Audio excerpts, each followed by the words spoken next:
কখনো ভেবে দেখেছেন আপনার ফোনের গ্যালারিতে ঠিক কতগুলো সেলফি আছে? 10টা, 100টা, নাকি হাজারেরও বেশি?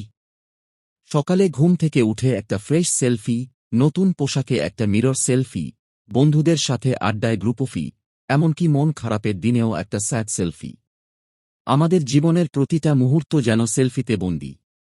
কিন্তু এই যে সারাক্ষণ নিজের ছবি তোলা, পারফেক্ট অ্যাঙ্গেল খোঁজা, ফিল্টার লাগানো আর তারপর সোশ্যাল মিডিয়ায় পোস্ট করে লাইক আর কমেন্টের জন্য অপেক্ষা করা, এই অভ্যাসের পেছনে আসল কারণটা কি? অনেকেই বলেন এটা নাকি চূড়ান্ত আত্মকেন্দ্রিকতা এর লক্ষণ। যারা বেশি সেলফি তোলে তারা নাকি শুধু নিজেকেই ভালোবাসে, নিজেকে নিয়েই ব্যস্ত থাকে।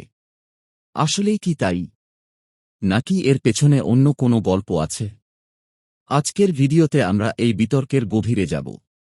আমরা দেখব মনোবিজ্ঞান কি বলছে এবং বোঝার চেষ্টা করব আপনার সেলফি তোলার অভ্যাস স্বাস্থ্যকর নাকি চিন্তার কারণ। চলুন শুরু করা যাক। প্রথমে চলুন সেই দলে যোগ দিই যারা মনে করেন সেলফি মানেই আত্মকেন্দ্রিকতা। তাদের যুক্তিগুলো কিন্তু বেশ শক্তিশালী। মনোবিজ্ঞানে নার্সিসিজম বা আত্মরতি বলতে বোঝায় নিজের প্রতি অতিরিক্ত মুগ্ধতা, অন্যের মনোযোগ এবং প্রশংসা পাওয়ার তীব্র আকাঙ্ক্ষা এবং অন্যের অনুভূতির প্রতি সহানুভূতির অভাব। এবার ভাবুন তো, সোশ্যাল মিডিয়ার সেলফি কালচারের সাথে এর কতটা মিল। একদল গবেষক বলছেন যারা নার্সিসিস্টিক পার্সোনালিটি ডিসঅর্ডারের দিকে ঝুঁকে থাকেন তারা সোশ্যাল মিডিয়ায় অনেক বেশি সময় কাটান এবং নিজেদের আকর্ষণীয় ছবি পোস্ট করতে পছন্দ করেন। কেন? কারণ সোশ্যাল মিডিয়া তাদের জন্য একটা মঞ্চ যেখানে তারা সহজেই মানুষের অ্যাটেনশন বা মনোযোগ পেতে পারে।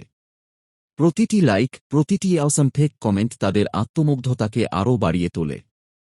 তারা শুধু ছবি তোলেন না, তারা একটা পারফেক্ট ভার্সন তৈরি করেন।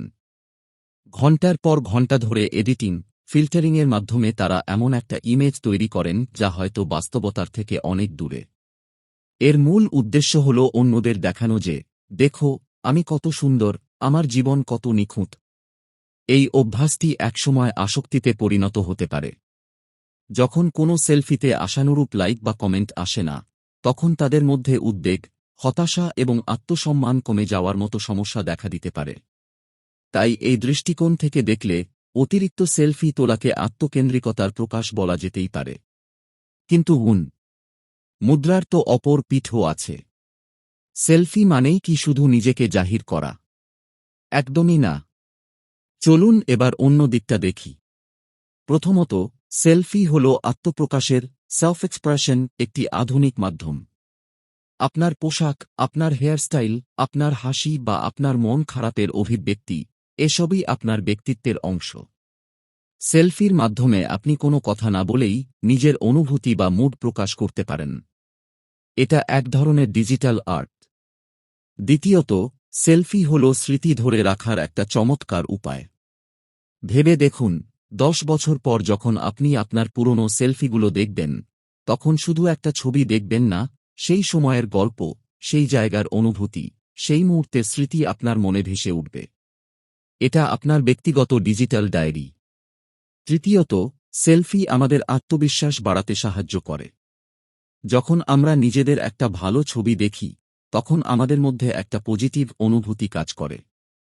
যারা হয়তো নিজেদের চেহারা নিয়ে হীনমন্যতায় ভোগেন, একটা ভালো সেলফি তাদের নিজেদের নতুন করে ভালোবাসতে শেখাতে পারে। আর সবশেষে, সেলফি হল যোগাযোগের মাধ্যম।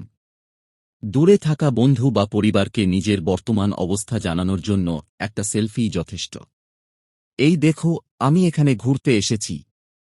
এই বার্তাটা একটা সেলফি যত সহজে দিতে পারে, তা আর কিছু পারে না। তাহলে আসল উত্তরটা কি? সেলফি ভালো না খারাপ? আসলে সমস্যাটা সেলফিতে নয়, সমস্যাটা হল এর পেছনের উদ্দেশ্য এবং অভ্যাসে। পার্থক্যটা এখানেই। আপনি সেলফিটা কেন তুলছেন? কোনো সুন্দর মুহূর্তকে ধরে রাখার জন্য, নাকি সোশ্যাল মিডিয়ায় অন্যদের থেকে প্রশংসা পাওয়ার জন্য? নিজেকে এই প্রশ্নগুলো করুন। আমি কি সেলফি পোস্ট করার পর বারবার চেক করি কতগুলো লাইক এলো?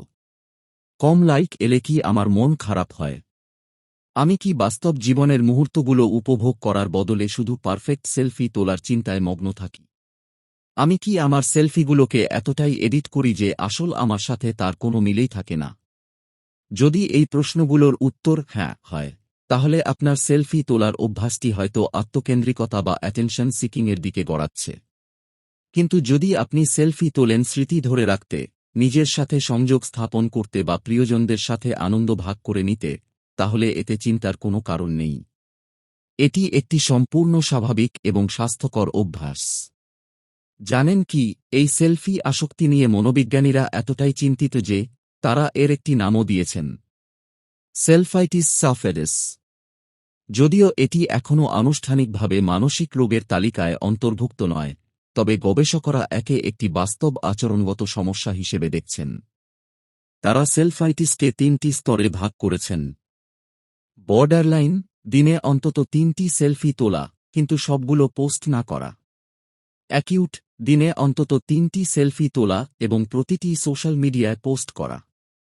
ক্রনিক, দিনে ৬বারের বেশি সেলফি তোলা এবং সেগুলো পোস্ট করার এক তীব্র আকাঙ্ক্ষা অনুভব করা।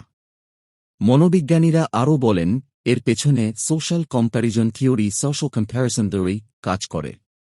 আমরা যখন সোশ্যাল মিডিয়ায় অন্যদের নিখুঁত জীবন দেখি, তখন নিজেদের অজান্তেই তাদের সাথে নিজের তুলনা শুরু করি এবং নিজেদের আরও ভালো প্রমাণ করার জন্য আরও বেশি পারফেক্ট সেলফি পোস্ট করার প্রতিযোগিতায় নেমে পড়ি।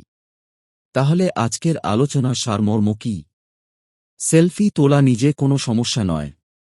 এটি একটি টুল যা ভালো বা খারাপ দুই কাজেই ব্যবহার করা যায়। আসল কথা হল ভারসাম্য। আপনার সেলফি যদি আপনার বাস্তব জীবনের আনন্দকে কেড়ে না নেয়, আপনার আত্মসম্মানকে যদি সোশ্যাল মিডিয়ার লাইকের ওপর নির্ভরশীল না করে তোলে, তাহলে আপনি একদম সঠিক পথেই আছেন। সেলফি তুলুন, স্মৃতি তৈরি করুন, নিজেকে ভালোবাসুন। কিন্তু মনে রাখবেন, আপনার মূল্য কয়েকটি লাইক বা কমেন্টের চেয়ে অনেক বেশি। এবার আপনার পালা। এই বিষয়ে আপনার মতামত কি? আপনি কি মনে করেন বেশি সেলফি তোলা আত্মকেন্দ্রিকতার লক্ষণ? নিচে কমেন্ট করে আমাদের জানান। আর ভিডিওটি যদি আপনার ভালো লেগে থাকে এবং নতুন কিছু জানতে পারেন, তাহলে অবশ্যই একটি লাইক দিন এবং বন্ধুদের সাথে শেয়ার করুন। এই ধরনের আরও ইন্টারেস্টিং ভিডিও দেখতে আমাদের চ্যানেলটি সাবস্ক্রাইব করতে ভুলবেন না। ধন্যবাদ।